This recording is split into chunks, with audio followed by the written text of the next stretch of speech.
নির্বাচনে প্রভাব বিস্তারের চেষ্টা করলে কঠোর ব্যবস্থা, হুঁশিয়ারি ইসি, স্বাধীনভাবে কাজ করার দাবি। যদি কেউ প্রভাব বিস্তার করে তাহলে আমরা অবশ্যই তার বিরুদ্ধে আমরা ব্যবস্থা নেব। 15 ডিসেম্বরের মধ্যে আওয়ামী লীগের নির্বাচনী ইশতেহার জানালেন ওবায়দুল কাদের। বিদ্রোহী প্রার্থীদের দল থেকে বহিষ্কারের হুঁশিয়ারি। এর মধ্যে যদি কেউ বিদ্রোহ করে, বিদ্রোহ মানেই হচ্ছে বহিষ্কার, এক্সপালশন ফর লাইফ। তফসিল ঘোষণার পরও নেতাকর্মীদের গ্রেপ্তারের অভিযোগ ফখরুলের, বললেন নির্বাচনের পরিবেশ নষ্ট হলে দায় সরকার ও ইসির। নির্বাচন কমিশন সংবিধান প্রদত্ত তাদের অধিকার ও ক্ষমতা প্রয়োগ করে নির্বাচনকে গ্রহণযোগ্য, অবাধ ও সুষ্ঠু করার কোনো উদ্যোগ নিচ্ছে না। এবং ঢাকা টেস্টের প্রথম দিনে ওয়েস্ট ইন্ডিজের বিপক্ষে বাংলাদেশের সংগ্রহ 5 উইকেটে 259 রান ও অভিষেকে টেস্ট হাফ সেঞ্চুরি সাদমানের। What a magnificent shot, backward a square for 4, and that's 50 for the young man Shadman Islam.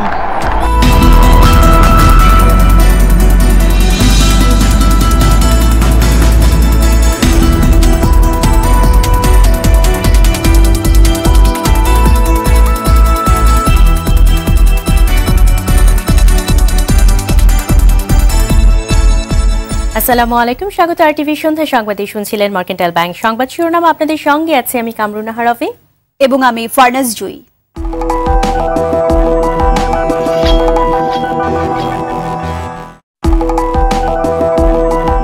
সংবাদে এছাড়াও থাকছে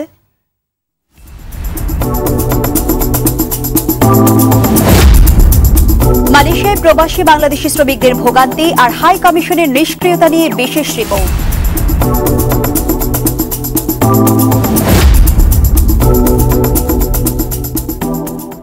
শুরুতেই মার্কুইস পাম্প নির্বাচনের খবর।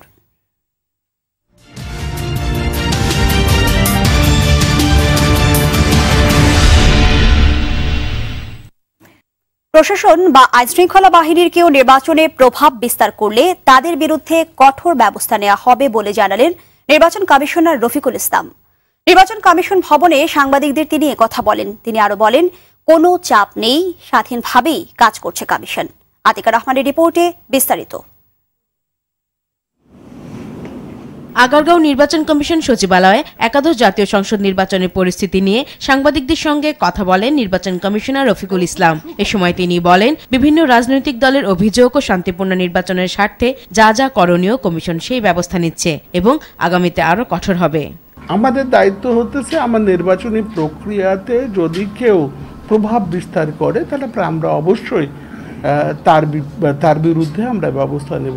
সে সেক্রেটারিও যদি হয় অসুবিধা নেই, আমরা ব্যবস্থা নেব। আইজিপি হলেও আমরা ব্যবস্থা নেব। স্পেসিফিক তথ্য উপাত্ত থাকতে হবে এবং আমরা কমিশনকে সন্তুষ্ট হতে হবে। কেউ যত প্রভাবশালী বা ক্ষমতাধারী হোক না কেন, আচরণবিধি লঙ্ঘনের ব্যাপারে নির্বাচন কমিশন সতর্ক রয়েছে। ওনার বাসভবন ছেড়ে তো উনি যেতে পারবেন না। আসছেন, এসে ওনার সঙ্গে দেখা করেছেন, ওনাকে সমর্থন দিয়েছেন, নেতৃত্বের প্রতি সমর্থন দিয়েছেন। তাতে আমার কাছে মনে হতেছে না এটা কোনো জায়গায় কোনো ধরনের লঙ্ঘন হতে পারে। ইসিতে সরকারি কর্মকর্তাদের নির্বাচন সংক্রান্ত বিভিন্ন বিষয়ে প্রশিক্ষণ দ্বিতীয় দিনের মতো অনুষ্ঠিত হয়েছে। কমিশনের পক্ষ থেকে সুষ্ঠুভাবে নির্বাচন আয়োজনের নানা দিক নির্দেশনা দেওয়া হয় তাদেরকে। আতিকা রহমান, আরটিভি, ঢাকা। যশোর 2 আসনের বিএনপি প্রার্থী সাবিরা সুলতানাকে বিচারিক আদালতের দেয়া সাজা স্থগিত বিষয়ে হাইকোর্টের দেয়া আদেশ স্থগিত চেয়ে আবেদন করতে যাচ্ছে রাষ্ট্রপক্ষ। শনিবার সকালে 10টায় চেম্বার বিচারপতির আদালতে আবেদনটি দাখিল হবে। শুক্রবার সকালে deputy attorney general Masud Hasan Chowdhury এই কথা জানান। গতকাল বৃহস্পতিবার হাইকোর্টের একটি একক বেঞ্চ সাবিরা সুলতানার দণ্ড বা সাজা স্থগিতের আবেদন মঞ্জুর করেন। নিম্ন আদালতের দেয়া রায় আপিলে নিষ্পত্তি না হওয়া পর্যন্ত সাবিরার সাজা স্থগিত করে আদালত। তার আদেশে বলেন, দুর্নীতির মামলায় দণ্ডিত ব্যক্তির সাজা বা দণ্ড স্থগিত হলে ওই ব্যক্তি নির্বাচনে অংশ নিতে পারবেন। আর এই আদেশের বিরুদ্ধে আপিল করেছে রাষ্ট্রপক্ষ। ডক্টর কামাল হোসেন সহ জাতীয় ঐক্যফ্রন্টের নেতারা জামায়াতের সাম্প্রদায়িক রাজনীতির কাছে আত্মসমর্পণ করেছেন, এমন মন্তব্য করেন আওয়ামী লীগ সাধারণ সম্পাদক ওবায়দুল কাদের। ধানমন্ডিতে আওয়ামী লীগ সভাপতির রাজনৈতিক কার্যালয়ে এক সংবাদ সম্মেলনে সাংবাদিকদের প্রশ্নের জবাবে একথা বলেন তিনি। এ সময় আগামী 15 ডিসেম্বরের মধ্যে আওয়ামী লীগের নির্বাচনী ইশতেহার ঘোষণা করা হবে বলেও জানান ওবায়দুল কাদের। রিপোর্ট করছেন এহতেরামুল হক। ধানমন্ডি কার্যালয়ে আসন্ন নির্বাচন ও সমসাময়িক রাজনৈতিক ইস্যুতে গণমাধ্যমের সঙ্গে কথা বলেন আওয়ামী লীগ সাধারণ সম্পাদক। এ সময় তিনি জানান, এবার দলের মনোনয়নের ক্ষেত্রে রাজনীতিকরা বেশি প্রাধান্য পেয়েছে। রাজনীতিকরাই বেশিরভাগ মনোনয়ন পেয়েছে আওয়ামী লীগের। গতবারের চেয়ে এর সংখ্যা এবার আরো বেড়েছে। নমিনেশন পর্বটা সমাপ্ত হলেই আমরা ইশতেহার প্রকাশের ব্যাপারে পদক্ষেপ নেব।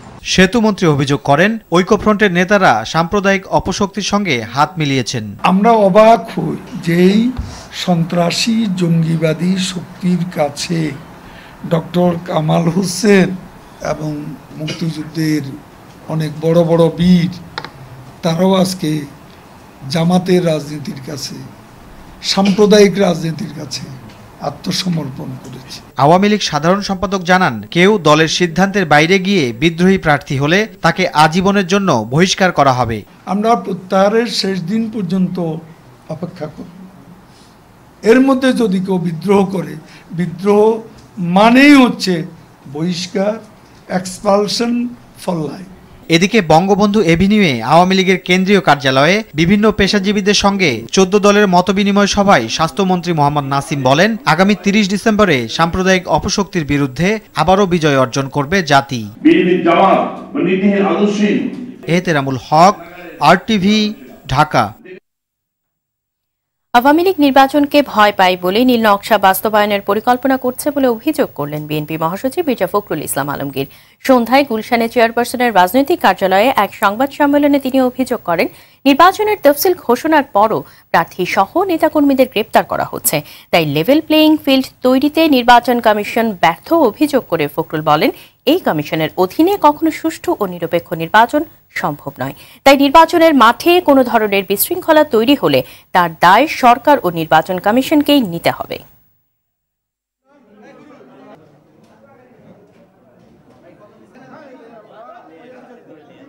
তফসিলের পরে কোনো গ্রেফতার হবে না বলে প্রধানমন্ত্রী প্রতিশ্রুতি দিয়েছিলেন। এটা অত্যন্ত পরিষ্কার। নির্বাচন কমিশন সকলের কাছে গ্রহণযোগ্য একটি সুষ্ঠু ও অবাধ নির্বাচনের কোনো উদ্যোগই গ্রহণ করছে না।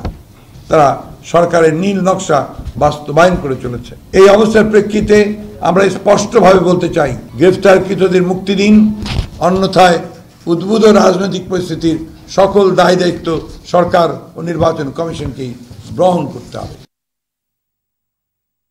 এদিকে নির্বাচন ছাড়া সরকার পরিবর্তন সম্ভব নয় উল্লেখ করে বিএনপির স্থায়ী কমিটির সদস্য ব্যারিস্টার মওদুদ আহমদ বলেন, লড়াই করে হলেও ভোট দিতে হবে। সকালে জাতীয় প্রেস ক্লাবে আয়োজিত এক আলোচনা সভায় একথা বলেন তিনি। অন্যদিকে দলের সিনিয়র যুগ্ম মহাসচিব রুহুল কবির রিজভী অভিযোগ করেন, নির্বাচনের আগের বিতর্কিত 92 জন পুলিশ কর্মকর্তাকে এখনো প্রত্যাহার করেনি নির্বাচন কমিশন।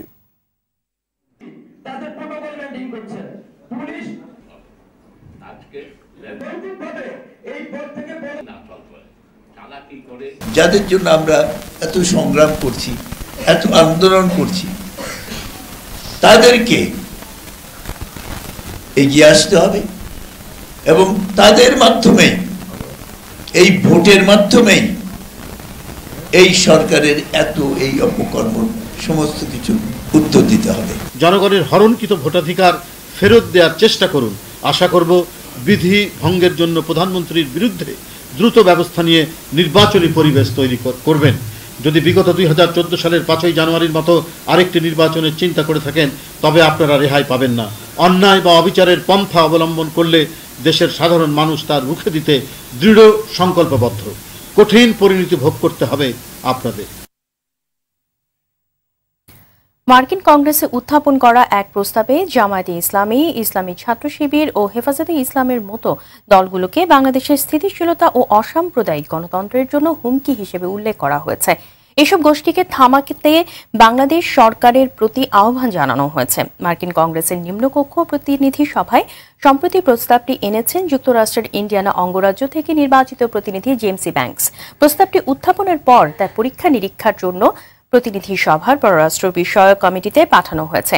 খসড়া প্রস্তাবটিতে 4টি দফা আছে, যেখানে শান্তিপূর্ণ নির্বাচনের জন্য সাম্প্রদায়িক সম্প্রীতি বজায় রাখা এবং সংখ্যালঘুদের নিরাপত্তা নিশ্চিত করতে নির্বাচন কমিশনের প্রতি আহ্বান জানানো হয়েছে। মালয়েশিয়ায় প্রবাসী শ্রমিকদের কাছে আতঙ্কের অন্য এক নাম বাংলাদেশ হাই কমিশন। বিশেষ করে পাসপোর্ট অফিসের ভোগান্তি চোখে পড়ার মতো।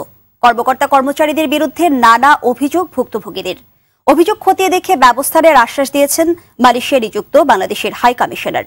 মালয়েশিয়া থেকে ফিরে শ্রমিকদের ভোগান্তির চিত্র জানাচ্ছেন জুলহাস কবির। ক্যামেরায় ছিলেন সুমন দে। ধারাবাহিক প্রতিবেদনের আজ 3য় পর্ব।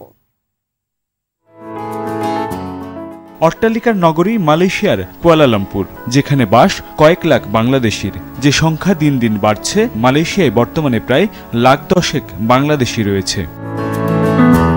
বিশাল এই প্রবাসী বাংলাদেশিদের নতুন পাসপোর্ট তৈরি বা ভিসা সংক্রান্ত নানা কাজে সহায়তা দিতে হিমশিম খাচ্ছে বাংলাদেশ হাই কমিশন। ভোগান্তির শিকার হচ্ছেন শ্রমিকরা। আমি এই কান্ট্রোল নম্বর 2 জমা দিয়েছি পুলিশ ক্লিয়ারেন্সের জন্য।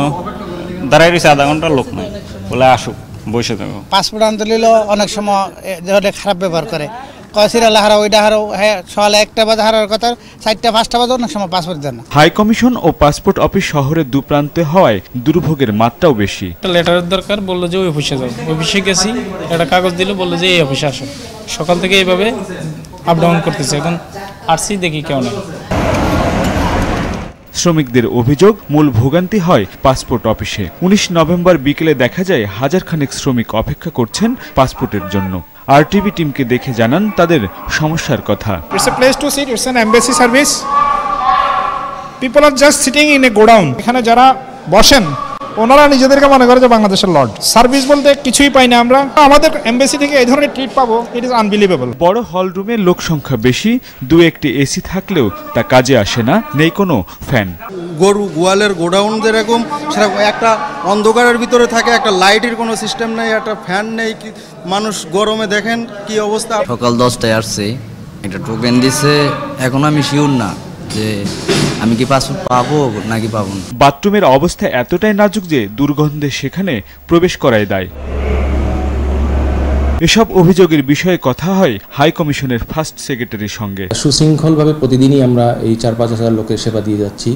কোথাও কোনো এরকম বিচ্যুতি আমার নজরে পর্যন্ত আসেনি, আর যদি আসে আমরা তাৎক্ষণিকভাবে সেটার ব্যবস্থা নিয়ে থাকি। প্রবাসী বাংলাদেশিদের পাসপোর্ট, ভিসা কিংবা যে কোনো সমস্যা দ্রুত সমাধানে হাই কমিশন উদ্যোগ নিয়েছে বলে জানান শ্রম কাউন্সিলর। একটা শ্রেণী আমাদের এখানে আছেন যারা আমাদের সহজ সরল লোকদেরকে বিভিন্ন ধরনভাবে প্রতারিত করেন। বাংলাদেশ হাই কমিশনকে তারা একটি নেতিবাচকভাবে প্রচারণা কিন্তু করে এবং সংঘবদ্ধভাবে সেটি করে থাকে, এবং বেশিরভাগ ক্ষেত্রে এটা হয়, এটার জন্য তারা মনে করে যে বাংলাদেশ হাই কমিশনের সাথে তাদের দুর্ব্যবহার। আমি নিশ্চিত এটা দালালদের দুর্ব্যবহার, বাংলাদেশ হাই কমিশনের কারোর দুর্ব্যবহার নয়। যে কোনো সমস্যার ব্যাপারে অন্য কারোর সাথে যোগাযোগ না করে সরাসরি হাই কমিশনকে জানানোর পরামর্শ দেন তিনি, এবং লোক বল নিয়োগ করার চেষ্টা। জুলহাস কবির, আরটিভি, কুয়ালালামপুর, মালয়েশিয়া।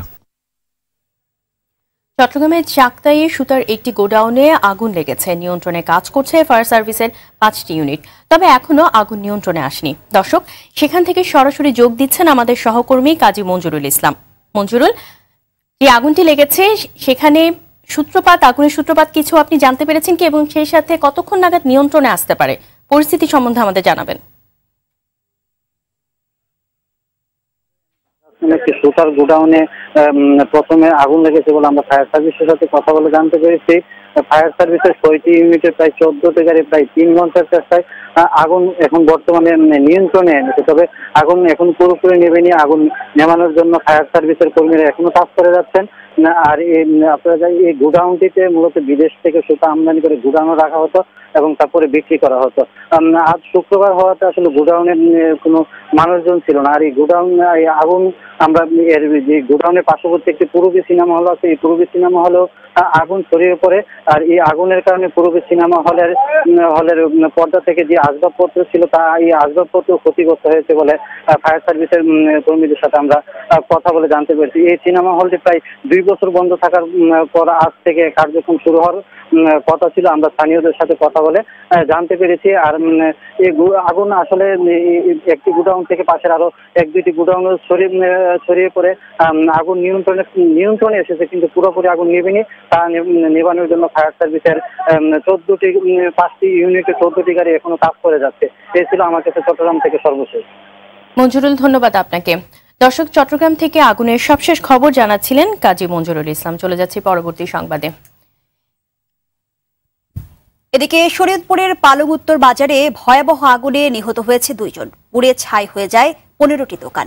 বৃহস্পতিবার রাতে এই ঘটনা ঘটে। এ সময় মিষ্টির দোকানের 2 কর্মচারী পলাশ ও দেবদাস আগুনে পুড়ে মারা যায়। স্থানীয়রা জানান, নারায়ণ ঘোষের মিষ্টির দোকান থেকে আগুনের সূত্রপাত হয়ে ছড়িয়ে পড়ে পুরো বাজারে। পরে দমকল বাহিনীর 3 ঘন্টার চেষ্টায় নিয়ন্ত্রণে আসে আগুন। ভয়াবহ আগুনে প্রায় 50 কোটি টাকার ক্ষতি হয়েছে বলে দাবি করেন স্থানীয়রা।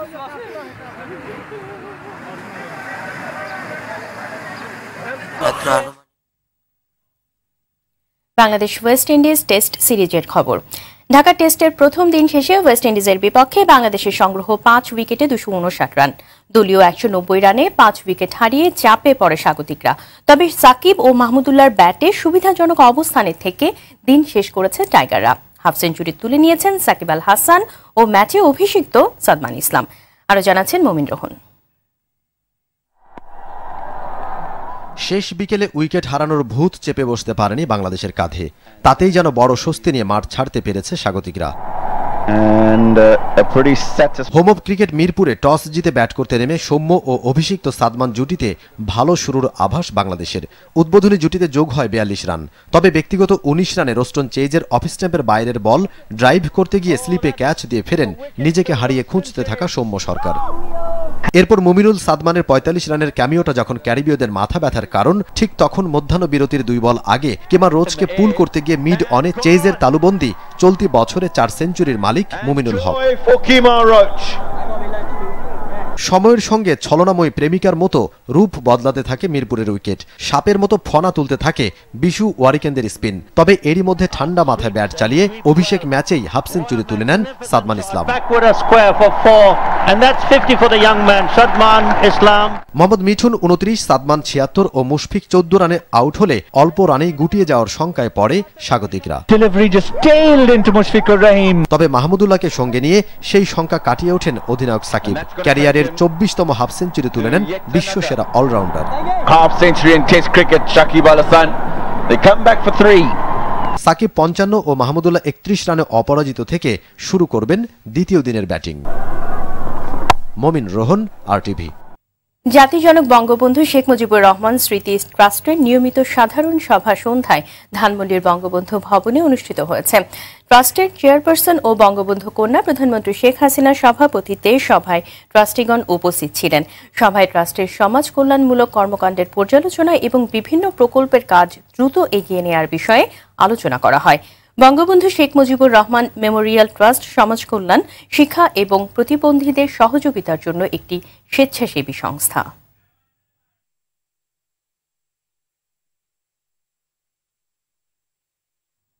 জাতীয় সংসদ নির্বাচনে 6টি আসনে প্রয়োগ করা হবে নতুন প্রযুক্তি EVM। সাতক্ষীরা 2 ও চট্টগ্রাম 9 আসনে নতুন এই প্রযুক্তিকে কেন্দ্র করে ভোটারদের মাঝে সৃষ্টি হয়েছে যথেষ্ট কৌতূহল। অন্যদিকে আওয়ামী লীগ প্রার্থীরা নতুন পদ্ধতিকে স্বাগত জানালেও বিএনপি প্রার্থীদের অভিযোগ সুযোগ আছে কারচুপির। তবে নির্বাচন কমিশন বলছে ভোটারদের শঙ্কার কারণ নেই। প্রতিনিধিদের তথ্য চিঠি জানাচ্ছেন অফ ইসলাম।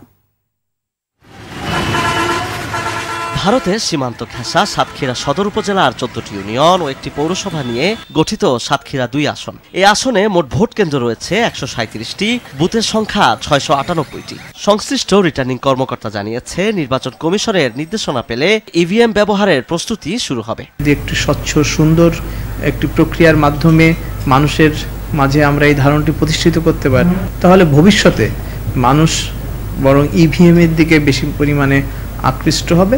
এদিকে রাজনৈতিক বড় দলগুলোর মতামত ছিল পরস্পর বিরোধী। যেহেতু আমাদের জনসংখ্যা বেশি, ভোটার সংখ্যা বেশি, ভোটটা দিতে গেলে সময় লাগে, যাতে তাড়াতাড়ি ভোট দেওয়া যায় সে কারণে কিন্তু মূলত EVMটা চালু হচ্ছে। এটা ডিজিটাল কারচুপি করার ব্যবস্থা করেছে নির্বাচন কমিশনার। আমরা অবিলম্বে সকল এলাকার এই ইভিএম পদ্ধতি বাতিল করার জন্য অনুরোধ জানাচ্ছি। চট্টগ্রাম সিটি কর্পোরেশনের 14টি ওয়ার্ড নিয়ে গঠিত চট্টগ্রাম 9 সংসদীয় আসনটি। এখানকার 144টি ভোট কেন্দ্রের 743টি কক্ষে ভোটাররা ইভিএমে প্রথমবারের মতো ভোটাধিকার প্রয়োগ করবেন। সাধারণ ভোট দিতে যেও আমরা অনেক সময় ভুল করে বসি, এই জন্য ইভিএমটা ব্যবহারের জন্য জনগণ এখনো সচেতন হয়নি। আসলে এটা তো আস্থা রাখতে হবে, যুগ আধুনিক হচ্ছে, আমাদেরকে আধুনিকভাবে চিন্তা করতে হবে। তবে আওয়ামী লীগ ও বিএনপি প্রার্থীরা ইভিএমকে নিয়ে পাল্টাপাল্টি প্রতিক্রিয়া দেখিয়েছে। প্র্যাকটিস করে রাখার কোনো ধরনের মেসেজ আমাদের কাছে নাই। এখন তফসিল ঘোষণা করার পর মনোনয়ন সাবমিট করার প্রাক্কালে যদি ইভিএম পদ্ধতি কথা বলে দেওয়া হয়, সেটা আমার মনে হয় শাক দিয়ে মাছ ঢাকার মতো হচ্ছে। একটি রাজনৈতিক দল তারা সবসময় প্রযুক্তি বিমুখ, যারা অভিযোগ করে যে পেশি শক্তির ব্যবহার করে নির্বাচনে রায় ছিনিয়ে নেওয়া হচ্ছে, ইভিএম এ সেই ধরনের কোনো অবকাশ নেই, এটা আমরা আবারও প্রমাণ করব। আর নির্বাচন কমিশনের কর্মকর্তারা বলছে ইভিএম নিয়ে ভোটারদের শঙ্কার কোনো কারণ নেই। ভোটারদেরকে আমরা এই পদ্ধতি শিখিয়ে দিব যে কিভাবে তারা ভোট দিলে তাদের ভোটটা সুন্দরভাবে দিতে পারবেন এবং ভোটটা নষ্ট হবে না। এই প্রযুক্তি ব্যবহারের মাধ্যমে অবৈধ ভোটদান বন্ধ, অনুমোদিত ব্যক্তির বাইরে মেশিন চালু না করা সহ 10টি সুবিধা পাওয়া যাবে বলছে কমিশন। অভি ইসলাম, আর টিভি। শীতকালীন শাকসবজিতে ভরে গেছে রাজধানীর বাজার। সরবরাহ ভালো থাকায় দাম হাতের নাগালে খুশি ক্রেতারা। তবে কোনো কারণ ছাড়াই বাজারে বাড়ছে সব ধরনের সাবান ও ডিটারজেন্টের দাম, অভিযোগ ক্রেতাদের। আর বিক্রেতারা বলছেন কোম্পানির চাহিদা অনুযায়ী প্রতি মাসেই পাইকারি বাজারে দাম বাড়ছে।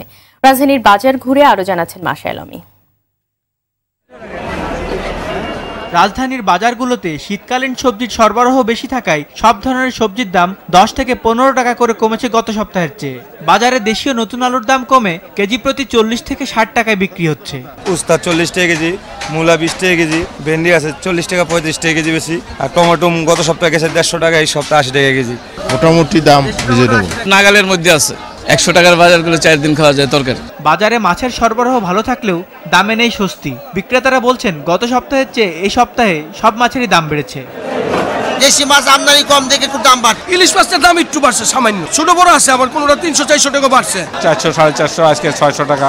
যে দেশি মাছগুলো এগুলোর দামটা বেশি। গরু, খাসি সহ সব ধরনের মাংস আগের দামে বিক্রি হচ্ছে। আগের মতো অপরিবর্তিত আছে চালের দাম, তবে সিদ্ধ কাটারিভোগ চালের দাম একটু বাড়তি দামে বিক্রি হচ্ছে। কাঠারি এখন মার্কেটে নাই, ঠিক আছে, ওই জন্য সমস্যাটা। আর কাঠারির সিজন তো একটা, সিজনটা সামনে। তেল, মশলা ও লবণের দাম অপরিবর্তিত থাকলেও প্রতি মাসে বাড়ছে সব ধরনের সাবান ও ডিটারজেন্টের দাম। সাবান প্রতিটি 3 থেকে 5 টাকা, আর কাপড় কাচার গুঁড়া সাবানের দাম বেড়েছে কেজি প্রতি 15 থেকে 20 টাকা। ডিটারজেন্ট আগে ছিল 70 টাকা, অনল 90 টাকা, 100 টাকা। কাপড় কাচার সাবান আগে ছিল আপনার 16-17 টাকা, অনল 20 টাকা। রাজধানীর বাজারে মনিটরিং না থাকায় ক্রেতাদের অভিযোগ বিক্রেতারা নিজেদের ইচ্ছামতো দাম বাড়ায় কমায়। মাসা আলমী, আর টিভি, ঢাকা। মেয়র আনিসুল হক ঢাকার নাগরিকদের কাছে এক স্বপ্ন পুরুষ, যিনি কেবল স্বপ্ন দেখেননি, স্বপ্নের বাস্তবতাও দেখিয়েছেন।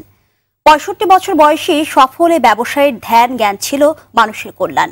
ঢাকা উত্তর সিটি মেয়র হিসেবে নির্বাচিত হওয়ার পর তার সব উদ্যোগের কেন্দ্রে ছিল মানুষ। মাত্র 2.5 বছর দায়িত্ব পালন করা ঢাকাবাসীর স্বপ্নবাজ মেয়রের আজ প্রথম মৃত্যুবার্ষিকী। রিপোর্ট করছেন সেলিম মালিক। মানুষ পারে না এমন কিছু নেই, মানুষের জন্যই বলা হয় মানুষ স্বপ্নের সমান বড়। মানুষ কখনো কখনো স্বপ্নের চাইতেও বড়। কেবল কথার কথা নয়, আনিসুল হকও ছিলেন তার স্বপ্নের চেয়েও বড়, যার প্রমাণ মেলে তার প্রতিটি কর্মে। সেই স্বপ্নকে যদি তোমাকে ধরতে হয়, সেই স্বপ্ন দেখতে হবে। আনিসুল হক স্বপ্ন দেখতেন নানা সমস্যায় ধুঁকতে থাকা এই নগরীকে আধুনিক, নিরাপদ ও বাসযোগ্য করার। তাই তো সফল ব্যবসায়ী থেকে 2015 সালে মেয়র নির্বাচিত হওয়ার পর তার সমাধান যাত্রায় সময় নেননি এতটুকু। হাজার হাজার পরিবহন শ্রমিকের প্রতিরোধের মুখে দখলমুক্ত করেন তেজগাঁও ট্রাক স্ট্যান্ড। সরকারের জমি দখল করে রাখবেন আপনি, আর রাস্তায় ট্রাক দাঁড়িয়ে থাকবে, এটা তো অ্যাকসেপ্টেড না। ওরা নিজেরা নিজেরা ইটা মারামারি করেছে, কারো মাথায় ইট পড়েছে, কেউ ফুসকাচ্ছে, এইটাকে তো ভয় পেলে চলবে না ভাই। ফুটপাত দখলমুক্ত করার পাশাপাশি গুলশান বনানীর যোগাযোগ ব্যবস্থায় শৃঙ্খলা ফেরাতে চালু করেন ঢাকা চাকা বাস সার্ভিস। যানজট নিরসনে নির্মাণ করেন ইউলোপ। শিশুদের জন্য পার্ক দখলমুক্ত ড্রেনেজ ব্যবস্থার সম্প্রসারণ, আধুনিক টয়লেট ও বর্জ্য ব্যবস্থাপনা সহ রাজধানীবাসীর দৃষ্টিসীমা উন্মুক্ত করতে উচ্ছেদ করেন অপরিকল্পিত যত বিলবোর্ড। উনি যে ভালো কিছু করে গেছেন সেটা কিন্তু আমরা দেখতেই পাচ্ছি, সো তাকে অনুসরণ করে সবারই চলা উচিত।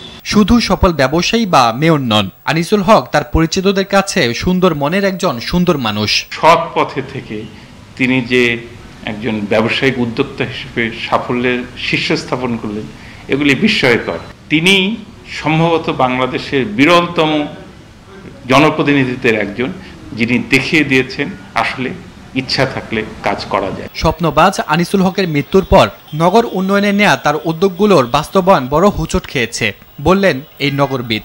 অনেকগুলো কাজ এখন পড়ে আছে স্থবির হয়ে, সেগুলোর গতি পাওয়া প্রয়োজন তার শক্তিতে বলীয়ান হয়ে সামনের দিনগুলোতে অন্যান্য মেয়র এবং এই উত্তর সিটি কর্পোরেশনের ভবিষ্যৎ মেয়র যেন তার কর্তব্য নির্ধারণ করতে পারে এবং জনগণকে সম্পৃক্ত করে একটি পরিবর্তিত নগরায়ন পরিস্থিতি তৈরি করতে পারে। এই কীর্তিমানের কর্ম চিরদিন স্মরণ রাখবে মানুষ, আর এর মধ্য দিয়েই আনিসুল হক বেঁচে থাকবেন সবার মনে। আমার জীবনের সবচেয়ে বড় শক্তি ছিল আমার মায়ের দোয়া। সেলিম মালিক, RTV, ঢাকা। ঢাকা উত্তর সিটির প্রয়াত মেয়র আনিসুল হকের প্রথম মৃত্যুবার্ষিকী উপলক্ষে সকালে রাজধানীর বনানীতে তার কবর জিয়ারত করা হয়েছে। এ সময় মোহাম্মদী পরিবার, নাগরিক টিভি ও গার্মেন্টস শ্রমিকদের সংগঠন ফোরামের পক্ষ থেকে শ্রদ্ধা জানানো হয়। গেল বছরের 30 নভেম্বর লন্ডনের ওয়েলিংটন হাসপাতালে চিকিৎসাধীন অবস্থায় মারা যান মেয়র আনিসুল হক।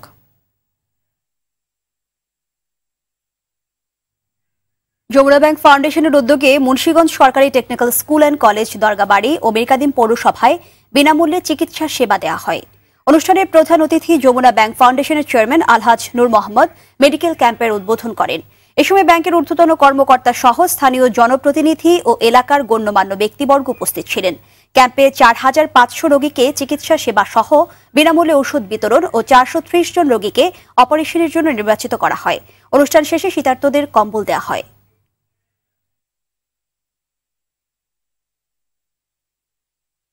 সন্ধ্যা সংবাদের শেষ ভাগে আমরা এ পর্যায়ে মার্কেন্টাইল ব্যাংক শিরোনামগুলো জানিয়ে দিচ্ছি আরো একবার।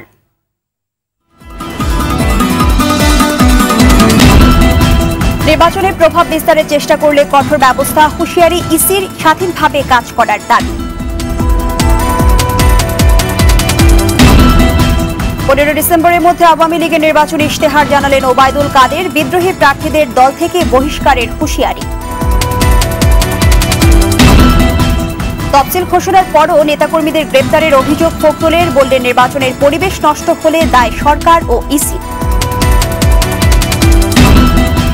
এবং ঢাকা টেস্টের প্রথম দিনে ওয়েস্ট ইন্ডিজের বিপক্ষে বাংলাদেশের সংগ্রহ 5 উইকেটে 259 রান, অভিষেক টেস্টে হাফ সেঞ্চুরি সাদমানের। সন্ধ্যা সংবাদ এ পর্যন্তই। আরটিভির সবশেষ সংবাদ জানতে যে কোনো মোবাইল ফোন থেকে 24141 নম্বরে ডায়াল করুন। আর মোবাইল ফোনে সংবাদ দেখতে অ্যাপ স্টোর, গুগল প্লে বা উইন্ডোজ স্টোর থেকে ডাউনলোড করুন আরটিভি অ্যাপস। এছাড়াও তাৎক্ষণিক ও বিনোদন সংবাদ জানতে বিশ্বের যে কোনো প্রান্ত থেকে ভিজিট করুন rtvonline.com এবং youtube.com/rtvnews। ধন্যবাদ সবাইকে। ধন্যবাদ।